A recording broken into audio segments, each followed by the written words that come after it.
असल में गांधी परिवार का महात्मा गांधी से कोई लेना देना है ही नहीं। राहुल गांधी ना तो महात्मा गांधी के वंशज हैं और ना ही उनकी विरासत का कहीं दूर दूर तक कोई हिस्सा है। राहुल गांधी को ये गांधी सरनेम अपने दादा यानी इंदिरा गांधी के पति फिरोज गांधी से मिला था, जो इंदिरा गांधी के पति थे। फिरोज गांधी के पिता का नाम था जहांगीर फरदून गैंडी। अंग्रेजी में वो गांधी नहीं गैंडी लिखते थे, जिसकी स्पेलिंग है GHANDY, गैंडी। फिरोज गांधी के पिता मुंबई के रहने वाले थे और वो पारसी धर्म को मानते थे और उनका सरनेम यह था जो आपकी स्क्रीन पर है, गांधी नहीं गैंडी, क्योंकि वो पारसी थे।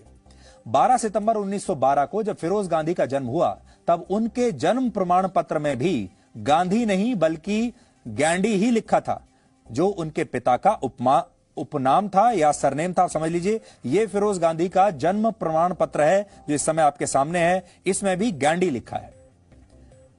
और क्योंकि उस समय देश भर में आजादी का आंदोलन चल रहा था और फिरोज गांधी महात्मा गांधी से बहुत प्रभावित थे, इसलिए उन्होंने अपने नाम को गैंडी से गांधी कर लिया। स्वीडन के एक बहुत मशहूर इतिहासकार हैं जिनका नाम है बर्तिल फाल्क।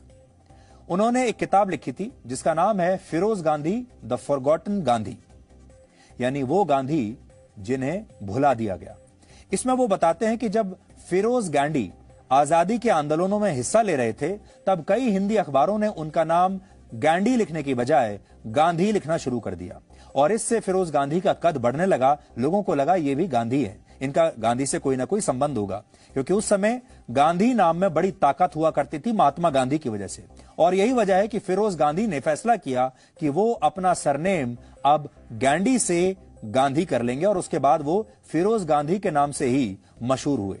महात्मा गांधी के खुद के वंशज कभी गांधी नाम का कभी कोई फायदा नहीं उठा पाए, लेकिन जिस परिवार का महात्मा गांधी से दूर दूर तक कोई लेना देना नहीं, वो परिवार आज तक गांधी नाम का फायदा उठा रहा है। उदाहरण के लिए महात्मा गांधी के असली वंशजों में से एक उनके पोते राजमोहन गांधी ने वर्ष 1989 में अमेठी से राजीव गांधी के खिलाफ चुनाव लड़ा। अब आप सोचिए, राजीव गांधी के खिलाफ महात्मा गांधी के असली पोते लड़ रहे हैं, लेकिन इस चुनाव में आप जानते हैं महात्मा गांधी के असली वंशज हार गए और राजीव गांधी जीत गए। यानी जो उनके नकली वंशज थे वो जीत गए और असली वंशज हार गए। और आज भी अगर आप देखेंगे तो महात्मा गांधी के परिवार का कोई व्यक्ति आपको किसी भी संवैधानिक पद पर कहीं नजर नहीं आएगा। वो आज भी भारत के अलग अलग हिस्सों में कहीं कहीं पर रह रहे हैं, आपको उनके बारे में पता भी नहीं होगा कि वो कहां हैं।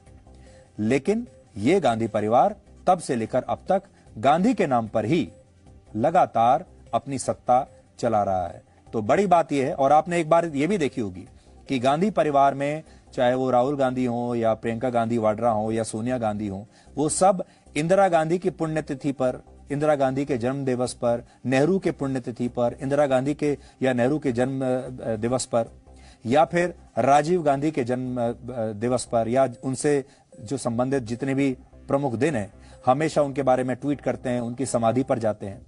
पर आप सोचिए, क्या आपने कभी भी राहुल गांधी या प्रियंका गांधी वाड्रा को अपने असली दादा यानी फिरोज गांधी के बारे में कभी भी ट्वीट करते हुए देखा है?